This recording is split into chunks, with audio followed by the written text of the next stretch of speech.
శుక్లాంబరధరం విష్ణుం శశివర్ణం చతుర్భుజం ప్రసన్నవదనం ధ్యాయేత్ సర్వవిఘ్నోపశాంతయే. వందే శంభుమాపతిం సురగురుం వందే జగత్కారణం వందే పన్నగభూషణం మృగధరం వందే పశూనాం పతిం వందే సూర్యశశాంకవక్నినయనం వందే ముకుందప్రియం వందే భక్తజనాశ్రయం చ వరదం వందే శివం శంకరం. ప్రియభావద భక్తులారా, ఈరోజు కార్తీక పురాణము 27వ అధ్యాయము. ఇందులో దూర్వాసుడు అంబరీషుని ఆశ్రయించుట. అత్రి మహాముని అగస్త్యునికిట్లు వచించను. కుంభ సంభవ, ఆ శ్రీహరి దుర్వాసుని ఎంతో ప్రేమతో చేరదీసి ఇంకనూ ఇట్లు చెప్పాను. ఓ దూర్వాసముని, నీవు అంబరీషుని శపించిన విధముగా ఆ 10 జన్మలు నాకు సంతోషకరమైనవే. నేను అవతారములెత్తుట కష్టము కాదు. నీవు తపశ్శాలివి. నీ మాటలకు విలువ ఇవ్వవలేనుగాన అందులకు నేను అంగీకరించుతుని. బ్రాహ్మణుల మాట తప్పకుండుట నా కర్తవ్యము. నీవు అంబరీషుని యుంట భుజింపక వచ్చినందులకు అతడు చింతాక్రాంతుడై బ్రాహ్మణ పరివృతుడై ప్రయోపవేశ పునర్చుటకు సిద్ధపడినాడు. ఆ కారణము వల్ల విష్ణుచక్రము నిన్ను బాధింపబునెను.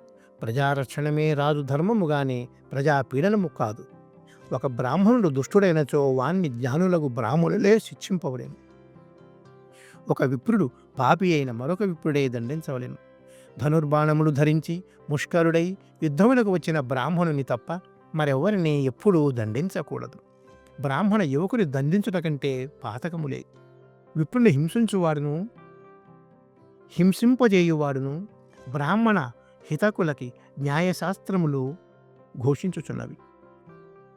బ్రాహ్మణుని శిఖబట్టి లాగినవాడును కాళ్లతో తన్నినవాడును విప్ర ద్రవ్యమును హరించువాడును బ్రాహ్మణుని గ్రామం నుండి తరిమినవాడును విప్ర పరిత్యాగమునరించిన వాడును బ్రహ్మ హంతకులే యగుదు.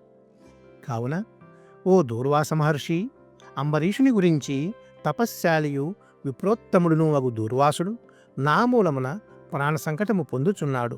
అయ్యో, నేను బ్రాహ్మణ హంతకుడనైతినే అని పరితాపము పొందుచున్నాడు.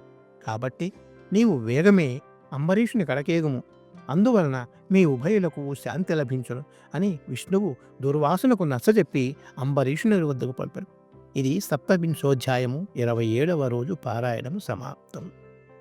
ఓం నమః శివాయ.